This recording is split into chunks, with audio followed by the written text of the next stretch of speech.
Hi అండి, మనం ఇప్పుడు టమాటా చారు పెట్టేసుకున్నాం. ఇందులో మనం క్యారెట్స్ వేసి పెట్టేసుకుందాం అండి. ఏదైనా వెరైటీగా ఉండాలి కదా, చాలా టేస్టీగా ఉంటుందండి. హెల్త్కి కూడా చాలా మంచిది.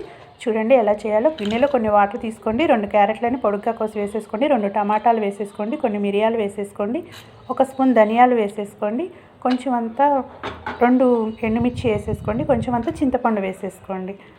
ఇప్పుడు దీన్ని స్టవ్ వెలిగించేసి స్టవ్ మీద పెట్టేసి ఈ ముక్కలన్నిటిని బాగా ఉడకనివ్వండి. చూడండి ఇలా బాగా ఉడికిపోయాయండి. ఇప్పుడు స్టవ్ కట్టేసి దీన్ని చల్లారనివ్వండి. చల్లారిన తర్వాత దీన్ని వడకట్టుకోండి. ఇలా జల్లెట్లోకి వస్తాయి కదండి, ఈ ముక్కలన్నిటిని మిక్సీ జార్లో వేసేసి మెత్తగా గ్రైండ్ చేసేసుకోండి. మనం వడకట్టుకున్న వాటర్ని కూడా ఇందులో కావాలంటే పోసేసుకొని మెత్తగా జారుడుగా గ్రైండ్ చేసేసుకోండి. గ్రైండ్ చేసేసుకున్న దాన్ని మళ్ళీ కొంచెం వాటర్ యాడ్ చేస్తూ దీంట్లో ఉన్న రసం అంతా కిందకి దిగేలాగా చక్కగా వడకట్టేసుకోండి. చూడండి ఇలా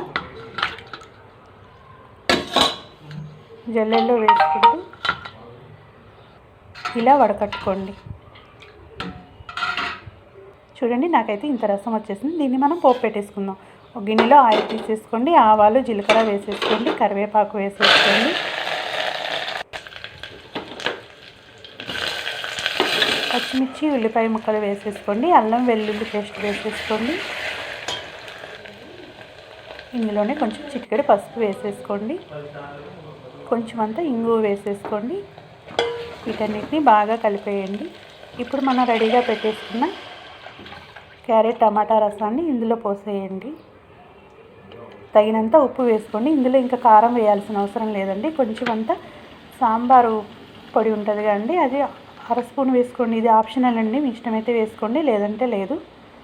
చూడండి ఇలా కొంచెం మరిగిన తర్వాత స్టవ్ కట్టేసి దీని మీద కొత్తిమీర వేసేసుకుందాం అండి. చూడండి క్యారెట్ టమాటా చారు రెడీ అయిపోయిందండి. చూడండి ఈ చారు తినటం వల్ల అజీర్తి సమస్య ఉన్న వాళ్ళకు కూడా తగ్గిపోతుందండి. హెల్త్కి కూడా చాలా మంచిది. మీరు కూడా తప్పకుండా ట్రై చేయండి.